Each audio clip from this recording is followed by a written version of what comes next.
And if you love our chimichangas, you're gonna love this recipe. To your shredded chicken, you wanna add 1/4 of a cup of your Mexican cream.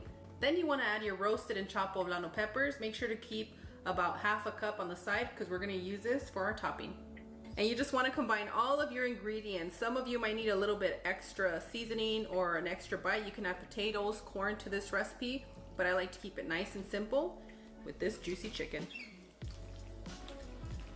We're gonna continue by making our luxurious silky sauce. You're gonna need to put your burner on a medium heat and add 1 tablespoon of butter. Once your butter melts, you're gonna add your all-purpose flour.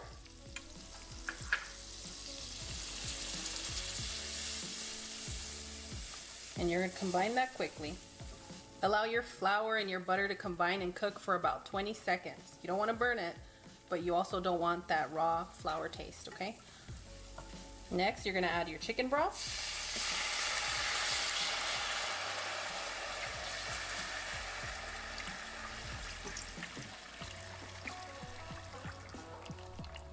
And mix until everything is well combined. Once you've fully combined all your ingredients, you're gonna notice that your chicken broth gets a little bit thicker, and that's when you wanna add your Mexican crema. If you don't have access to Mexican crema, not to worry. I'm gonna make sure to leave a lot of suggestions for you in the description area. And once again, once you've combined your ingredients, you're gonna add 1 cup of your melty cheese. I'm using quesadilla cheese, which usually ends up being asadero cheese. Or you can also use Oaxaca mozzarella. Those are all beautiful and luxurious. Once you add your cheese, you wanna place your temperature on a low heat. Once your cheese is melted, everything's well combined, you wanna turn your burner off, and we're gonna get started by filling our chimichangas. In this bowl, I have all-purpose flour, and I add water until I create a nice, amazing paste. That's gonna keep all of our burrito nice and sealed. Add your desired amount of cheese, your chicken filling. And if it sounds extra juicy, is that I did add a little bit of chicken broth at the bottom, and it just creamed everything so well and just beautifully. Ooh, so excited.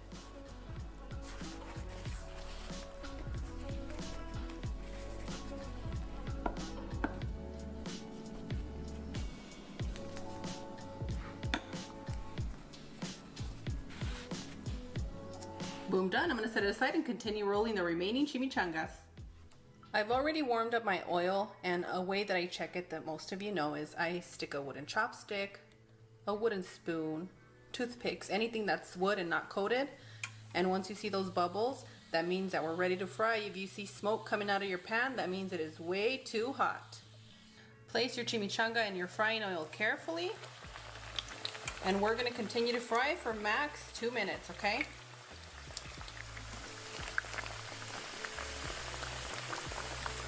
And you slowly want to start flipping it about every 20 to 30 seconds.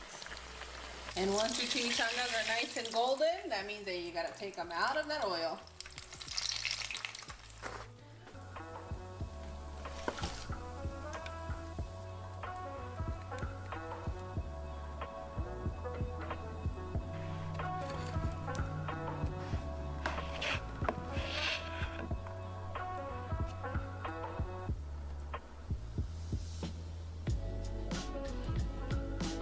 You can add a few of your roasted poblanos right on top. And boom, done.